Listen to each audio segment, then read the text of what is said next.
Halo para kalong malam yang belum tidur, selamat malam semua. Selamat datang kembali di channel ini. Kali ini aku akan menceritakan kisah mistis yang dialami temanku saat tinggal di rumah kos area Jakarta. Kisah ini merupakan sambungan dari cerita sebelumnya. Tapi jika kalian berkenan, mungkin bisa buka video lain yang ada di channel ini. Hal mistis yang begini sebenarnya nggak menakutkan kalau diceritain, tapi berbeda kalau mengalaminya langsung. Mau tidur was-was, kebayang kayak ada yang ngeliatin. Salah satu pengalaman yang membuat aku paranoid sampai sekarang, jika pilih-pilih kamar sebelum deal buat ngekos, niat hati ke kamar buat istirahat, malah jadi parno karena begitu nutup pintu terdengar suara langkah kaki terseret-seret yang menyentuh lantai. Ada pula tercium bau busuk. Akhirnya memilih berjaga semalaman. Bukannya membaik, malah kadang dengar suara geraman atau sosok bayangan mundar-mandir di depan kamar. Karena penasaran, keluarlah buat memastikan. Begitu dilihat kosong, benar-benar kosong, nggak ada orang. Akhirnya semalaman gak pernah bisa tidur. Paling lambat jam 3 subuh baru bisa tidur. Awalnya yang dulu tidak percaya hal-hal gaib, akhirnya mulai percaya begituan. Kalau kejadian sekali atau 2 kali, bolehlah kita bilang halusinasi. Kalau berkali-kali dan banyak orang yang mengalami, mau gak mau terpaksa aku percaya juga.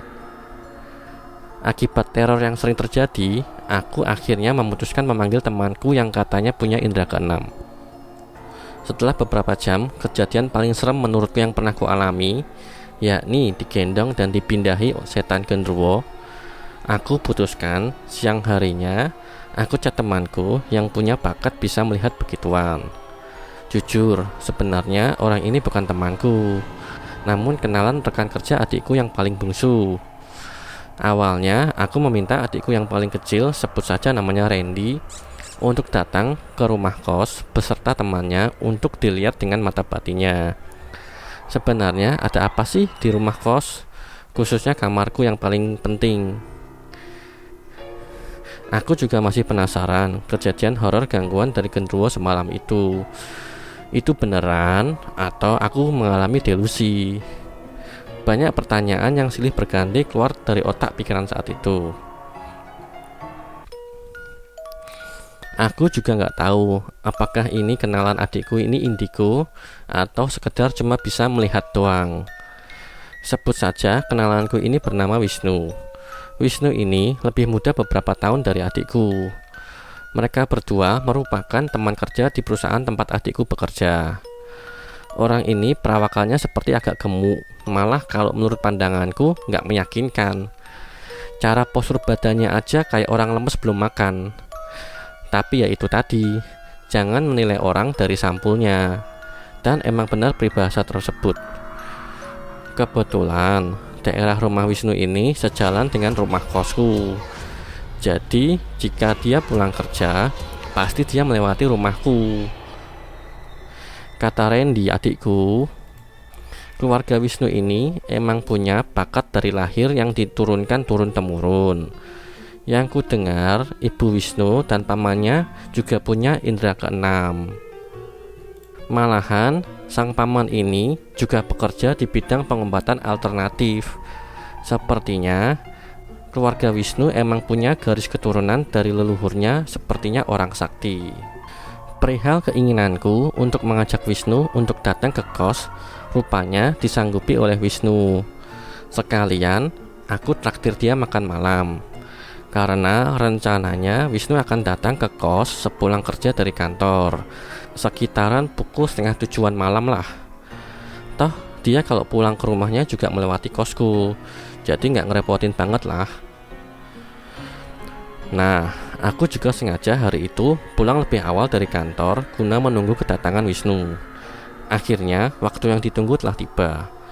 Baru aku nyampe di kos dan akan memasukkan motor ke garasi, si Wisnu ngirim chat. Dia bilang, dia sudah di depan rumah. Wah, pas bener pikirku. Karena aku gak gitu kenal Wisnu, Suasananya agak canggung. Kebetulan Wisnu orangnya juga pemalu. Ya udah, karena aku orangnya bukan tipe yang suka basa-basi, aku bilang ke dia untuk memasukkan motornya ke parkiran garasi. Nah, ini nih kejadian anehnya sudah dimulai. Pas awalnya dia mau melangkah masuk ke batas pagar, Wisnu kayak udah aneh gerak-gerakannya. Kayak mau masuk tapi ragu. Kepala udah noleh-noleh selingak-selinguk. Terus dia juga bergumam gak jelas begitu. Aku pun langsung berinisiatif mendorong motornya untuk masuk ke dalam. Soalnya dia kayak gak pengen masuk. Setelah itu aku mencoba mengajak dia keluar dulu. Aku traktir makan dulu, biar kenyang, sama biar dia gak nolak kalau aku ajak ke kamar nantinya. Kan udah ditraktir. Nah, pas lagi makan bareng sama dia, aku cerita pengalaman dan kejadian-kejadian janggal yang aku alami, termasuk kejadian malam kemarin. Karena jujur menurutku itu absurd banget, sampai aku bisa ngerasain sensasinya. Dan aku mengalaminya dalam keadaan sadar, bukan dalam mimpi. Wisnu, jujur aja nih, aku ngajak kamu kesini buat minta tolong ngeliatin aja apa yang ada di dalam kamarku, sama tukar pikiran aja soal pengalamanku. Aku dengar dari Randy, kan kamu ada bakat sixth sense. Menurut pengalamanmu bagaimana? Semalam serem banget. Aku digangguin sama sosok genderuwo. Gak tahu bener atau enggak, atau jangan-jangan aku yang delusional. Wisnu saat itu cuma diem, belum bilang apa-apa. Terus dia nanya sebentar, emang ada kejadian apa bang? Iya, di kantor Randy pernah bilang kalau kosan abang ini angker. Aku pun jawab, jadi gini Wisnu, aku semalam tengah malam tiba-tiba kebangun dari tidur. Nah, terus aku lihat sinar kuning segede bola pingpong melayang di dalam kamar. Gak tahu kenapa tiba-tiba aku udah pindah tempat dari kasur ke lantai. Ini aku gak ngigau loh, aku kondisi sadar. Jadi kamu jangan asumsi aku jatuh dari kasur pas tidur. Makanya sorry nih ngerepotin. Minta tolong coba kamu masuk ke kamar terus dilihat ada apa ya. Mungkin ada saran buat nangkal atau gimana gitu. Wisnu pun mengambil segelas es teh manis, lalu diseruput lewat sedotan sebelum menanggapi pernyataanku. Aku mikirnya ngehek juga nih bocah. Bisa juga dia mendramatisir suasana. Emang bener, jangan menilai dari covernya. Kayaknya kelemar-kelemar kayak gini ternyata lihai juga mainin suasana, pikirku. Jadi gini bang, aku gak bisa janjiin abang apa-apa. Kalau ada yang bisa aku kasih info, aku kasih info. Tadi aku lihat sekilas di rumah abang. Rumahnya hawanya gak enak bang, terlalu negatif. Hawanya udah kerasa dari luar pas aku mau nyampe ke alamat abang. Nah, sebenarnya aku ragu pas mau masuk, karena pas abang bukain pagar buat aku, di dekat tong sampah dekat pagar, aku ngeliat sosok kuntilanak tapi warna bajunya merah. Aku sempat grogi aja ngeliat, cuma aku gak bisa lihat jelas, soalnya kemampuanku terbatas. Yang lebih tajam mata batinnya itu ibu aku. Aku cuma bisa lihat, tapi kadang ngeblur gak jelas. Tapi baru kali ini aku lihat penampakan sosoknya bisa full cuma di kos abang. Aku jawab ke Wisnu, "Lah piye? Kamu masih berani lanjut gak?